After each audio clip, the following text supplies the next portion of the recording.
Ayun guys, maglalaba tayo ng baby cloth. Kasi, wala sa tayo lumabas yung baby. Dito lang ako sa lababo sa lababo. Ay, sa ano, sa ano lang. Okay po ito, sa bago maliit. Kasi, ang hirap guys, maglaba pag nakatingkayag. Mabilis mawalayin pa ako. Bago naman ito guys, kaya parang ito naman yung sa lababo. Ayaw na kasi ipasok sa machine.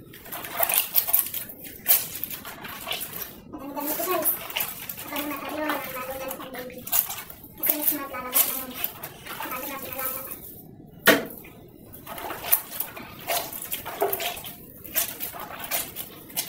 Pag lumabas na yung dating bata guys, may exercise na naman yung katawan natin kasi tawid-tawid na naman tayo sa bahay. Araw-araw. Diba? Siya nga pala guys, nag-generate kasi kami yung amo ko. Mayroon siyang vacuum na ipupull out na ibibigay kami sa charity. Kasi sabi ko kahapon, akin na lang yung vacuum. Napadala ko sa Pinas. Sige na kunin mo. Bagong-bago guys, hindi ko nagkakamit. Nakatanggap lang sa storage yun. Yan ang gusto ko sabi ko, akin na hingin ko talaga ito. Hingin ko kahapon.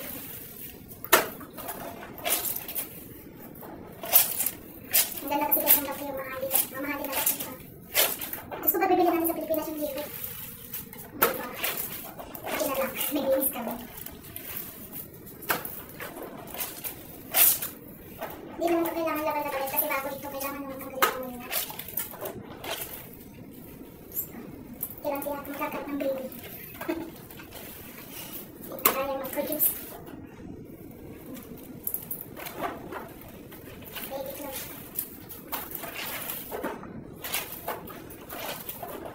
Pinas forward ko na nga lang pala itong ating video para medyo mabilis siya. At tinatry ko rin na mag-voice over pero minsan ay napakahirap nga mag-isip kung ano ang kasunod na sasabihin natin. Sabi nga pala ng aking amo, ilabak mo nga daw itong mga damit ng bata. Kasi nga malapit na siyang lumabas. Dahil nga mga bago yung damit, kailangan nating labhan. At hindi naman kailangan kuskus na maigi kasi mga bago. Kailangan lang talagang matanggal yung amoy.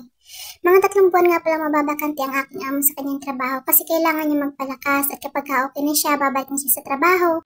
Araw-araw na ulit kaming sasabay sa kanya kapag papasok na siya sa trabaho, kasabay na rin kami sa kanya na aalis, lilipat sa malaking bahay. At ngayon naman guys, banlawan na natin yung ating damit at ganun pa rin, fast forward na lang din natin yung videos para mas mabilis tayong matapos dahil sobrang haba nga ng video natin. At napakahirap na nga rin pala maglaba guys na nakatingkayad na ganyan yung wala kang upuan dahil hindi na rin nga ako sanay maglaba ng ganyan dahil nga palagi na lang din washing yung gamit natin. Kahit dun sa amin ay washing din ang ginagamit ko at ang hirap nga kapag wala kang upuan.